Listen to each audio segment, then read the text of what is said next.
Everybody gets all excited. Rashi says the Tanim is the Nachash. Okay, what do you mean?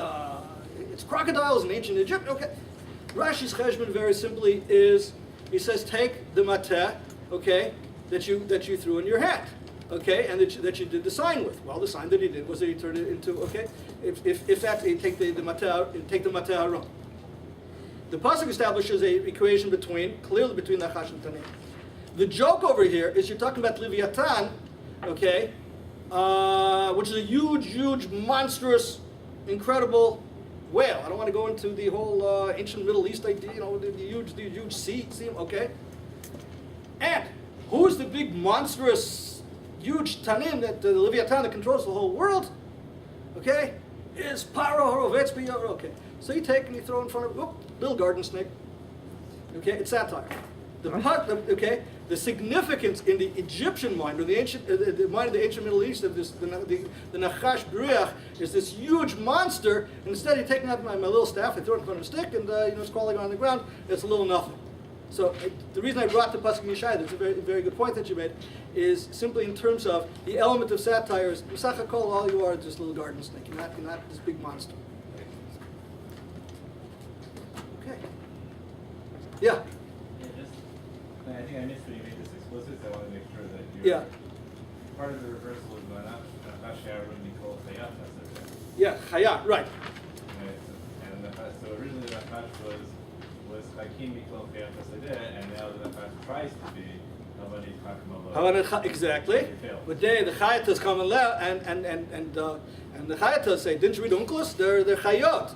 Right, they are Hakimim. He tries to be the Nachash again, but right. Failed.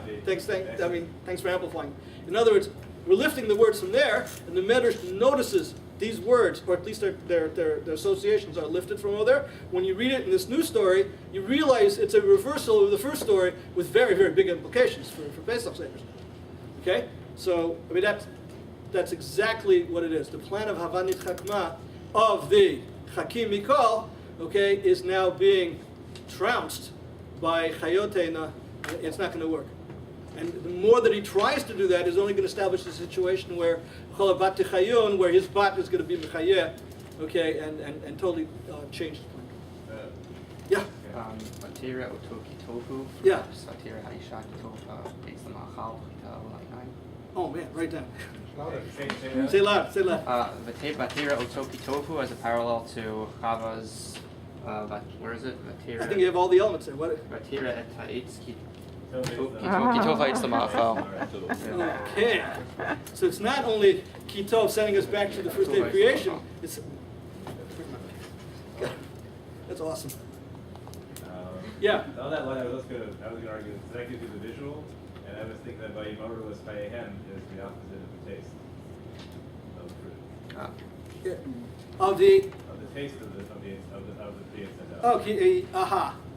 The Eitz HaChaim, right? Okay. That's my Maru. Yeah. Okay. The further question I want to ask is, so you're reading basically the Midrash. You're saying the Midrash is reading Chumash as if it has an Aramaic translation. Right? It's always reading Chumash bilingual. Well, it's looking into a Chumash with in other words, if it was using the tafsir from the Talmud, I'm saying that was an issue I was thinking about. I think in terms of the affinity in Semitic languages, it's not. So do you think the Midrash is doing this stuff because of the Semitic language, or do you think they do the same thing with Greek? Do you think they would write that if they were written nowadays, they would assume it was legitimate? I don't think so. Okay, I think. When we notice the associations in the text, I would say that has to do with Semitic roots and cognates and stuff like that. There are drushes where they make Greek drushes. Rabbi Yochanan likes to make. There's drushes that I simply don't understand. Zikunim and zivikunim, where that's clearly a Greek word. So I think that's playing on a Greek word. I think that the Greek is the Medrash is clearly saying it's a Greek word. We're not saying that's in the pasuk, but that's where we're playing with the text ourselves. I think that these cases are something we notice are implicit in the text itself. I would make a very big distinction over that. Does that make sense? It's interesting. You think the Midrash is working on the assumption of combinate languages, or that's not what I'm trying. What is the methodological? What am I really saying? Yeah. I'm really saying I don't really care. Okay? In other words, like there are places where I can see clearly where that there was diukonai and there was zivikun. I can see taking a Greek word and playing with it for whatever reason. For whatever motive that the Midrash is doing it, once I know that those words are related in Semitic languages, that's enough for me to tell me something that's happening on the level of the text itself. And all I know is that the Midrash picked up on that. And, oh, thank you for showing that to me. Now I start to see a connection I didn't see before. Yeah. If we're going to restrict it to only Semitic languages. What? We're going to restrict it to only Semitic languages. Of course, Baruch knows all the languages, but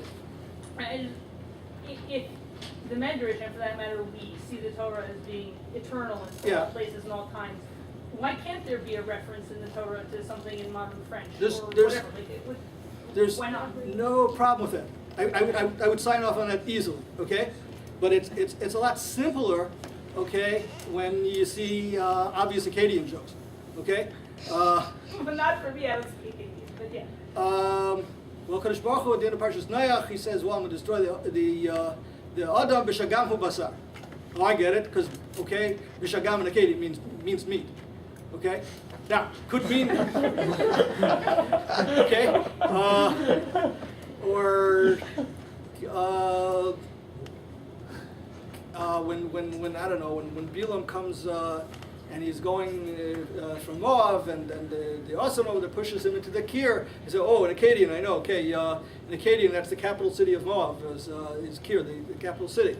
Now, I'm not going to rule out other possibilities, but where it's very, very obvious that it's playing off of a language that's very, very closely related. And there's lots and lots of, clear and obvious Akkadian jokes, where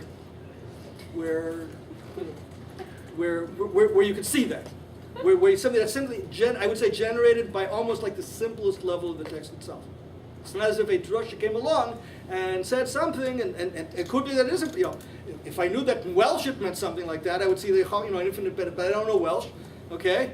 And so to me it's not so obvious. I'm sure that there's all kinds of levels over there. I'm talking about simply, once I have the Midrash, I go back and I see at the simplest semantic level of the text in terms of its semantic implications. I would say it's almost there. But that's a very good how do we understand that?